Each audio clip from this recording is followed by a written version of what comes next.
এই গ্রামটা নাকি প্রথম ছিল ওইখানে আমাদের বাবার মুখ থেকে শোনা যায়। বান বন্যা খুব হতো এবং আমরা এটা নিয়ে দেখতে পেলাম ওই জায়গায় মাটি ফাটি কেটে যেগুলো আনছে সেগুলো অনেক পুরাতন ইট এইসব মানে দেখতে বেরিয়ে পেয়েছি। আসছে। হ্যাঁ এই গ্রামটা তো নিধিয়া গ্রাম নাকি, বীরভূম জেলার নিধিয়া গ্রাম। হ্যাঁ, না বেরিয়ে আছে এমনি পাড়া আছে মোটামুটি আচ্ছা, গ্রাম হিসাবে। হ্যাঁ। আসসালামু আলাইকুম।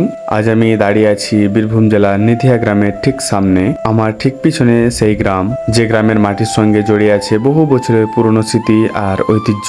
গ্রামের ভেতরে ঢুকতেই এক কাকার সঙ্গে কথা হলো। তার মুখ থেকে শুনলাম এই গ্রামের অতীতের সঙ্গে জড়িয়ে আছে এমন কিছু পুরনো গল্প যেগুলো আজও অনেকের মনে রয়ে গেছে। সময়ের সঙ্গে অনেক কিছু বদলে গেছে, কিছু ঐতিহ্য হারিয়ে গেছে, কিন্তু সেই গল্পগুলো যেন এখনো নিধিয়ার সেই ভেতরে কোথাও লুকিয়ে আছে। তাই আজ শুধু একটা গ্রাম ঘুরে দেখাবো না, চেষ্টা করব নিধিয়ার সেই পুরনো দিনের গল্প, মানুষ আর ঐতিহ্যের কিছু অজানা অধ্যায় আপনাদের সামনে তুলে ধরতে। চলুন আমার সঙ্গে ঢুকে পড়ি বীরভূমের এই ঐতিহ্যবাহী নিধিয়া গ্রামে। মেইন রোডটা এবার আমরা পিছনে রেখে চলে যাব নিধিয়া গ্রামের ভিতরের দিকে। গ্রামটা খুব একটা বড় নয়, কিন্তু ছোট্ট গ্রামের বুকেই লুকিয়ে আছে বদলে যাওয়া সময়ের একটা গল্প। এক সময় গ্রামের বস্তি ছিল অনেকটাই মাঠের দিকে, কিন্তু বছরের পর বছর বন্যা আর জলের সমস্যার কারণে ধীরে ধীরে সেই পুরনো বস্তিগুলো সরে এসে রাস্তার ধারের দিকে গড়ে উঠেছে। তাই নিধিয়া গ্রামটাকে শুধু চোখে দেখা একটা ছোট্ট গ্রাম হিসেবে দেখলে হবে না। এই গ্রামের পথ ধরে হাঁটলে বোঝা যায় প্রকৃতি আর সময় কিভাবে একটা গ্রামের চেহারাটাই ধীরে ধীরে বদলে দিয়েছে। চলুন এবার সেই বদলে যাওয়া নিধিয়া গ্রামের ভেতরের পথে একটু ঘুরে দেখি। এই গ্রামের এক বৃদ্ধ কাকা একদিন রাস্তার ধারে বসে বলছিলেন, বাবা, আমরা যখন ছোট্ট ছিলাম তখন এই দিকটা এত বাড়ি ঘরে ভরা ছিল না। চারিদিকে ছিল মাঠ আর খোলা আকাশ। বর্ষা এলেই জল বাড়তো আর আমরা সবাই মিলে সেই সময়টা পার করতাম। তারপর একের পর এক বন্যা এলো, অনেক কিছু বদলে গেল। মানুষ ধীরে ধীরে মাঠের দিক থেকে রাস্তার ধারে এসে বসতে লাগলো, রাস্তার ধারে এসে বসতি গড়লো। আজ বয়স হয়েছে, হাঁটতেও কষ্ট হয়, কিন্তু এই গ্রামের পথ দিয়ে হাঁটলে মনে হয় আমি যেন আবার সেই ছোটবেলায় ফিরে গেছি। কাকার কথাগুলো শুনে মনে হলো গ্রামের আসল ইতিহাস পুরনো স্থাপনাই নয়, বয়স্ক মানুষগুলোর স্মৃতির মধ্যেও বেঁচে থাকে। তো চলুন এই গ্রামের সামনে কোনো এক কাকার সঙ্গে কথা বলে জেনে নিই এই গ্রামের কিছু তথ্য, যা হয়তো এখনকার ছেলে মেয়েদের জানা নেই।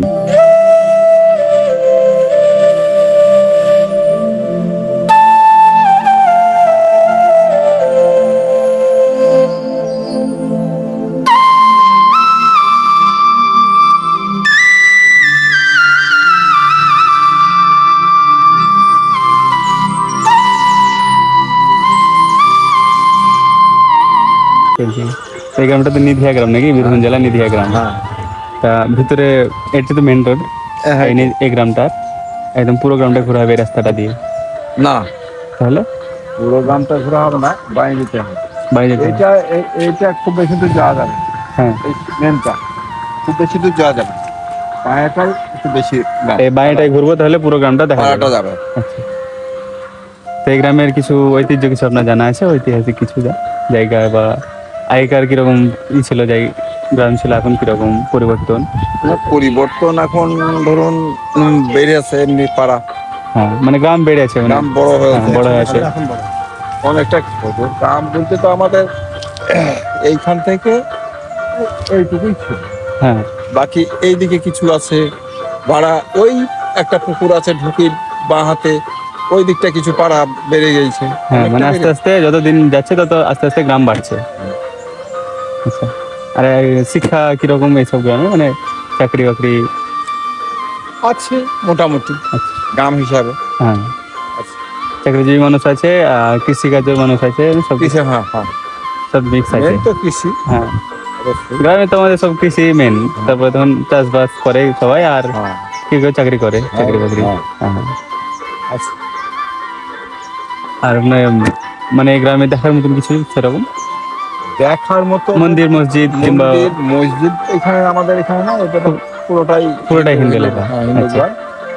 মন্দির মসজিদ বলতে ঐতিহ্য ওটা আমাদেরও ঠিক জানা নাই। আমাদের গ্রামের বাইরে একটু দূরে মাঠের দিকে হ্যাঁ, এই গ্রামটা নাকি প্রথম ছিল ওইখানে আমাদের বাবার মুখ থেকে শোনা যায়।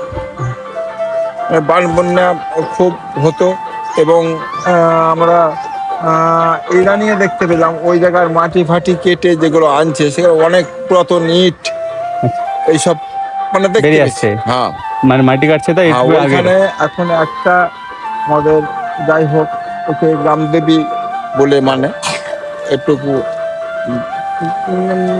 এর মধ্যে আছে ও, এইটুকু। গ্রামটা আগে ওই জায়গাটায় ছিল, কিন্তু সেটাই। বান বন্যার কারণে এখন আস্তে আস্তে উঠে এইদিকে চলে এসেছে। আসছে। হ্যাঁ আচ্ছা, তো বেশ তাহলে কাকা যাই দেখি, প্রোগ্রামটা ঘুরে দেখি প্রোগ্রামটা। হ্যাঁ আসি তাহলে, হ্যাঁ। হ্যাঁ হ্যাঁ সেই কাকার সঙ্গে বেশ কিছুক্ষণ কথা বলার পর নিধিয়া গ্রামের পুরনো দিনের অনেক কথা জানতে পারলাম। তার কথার মধ্যে দিয়ে যেন গ্রামের একটা আলাদা ছবি আমাদের সামনে ফুটে উঠলো। কিছু হারিয়ে যাওয়া স্মৃতি, কিছু বদলে যাওয়া সময়, আর সেই গ্রামের মানুষের জীবনের গল্প।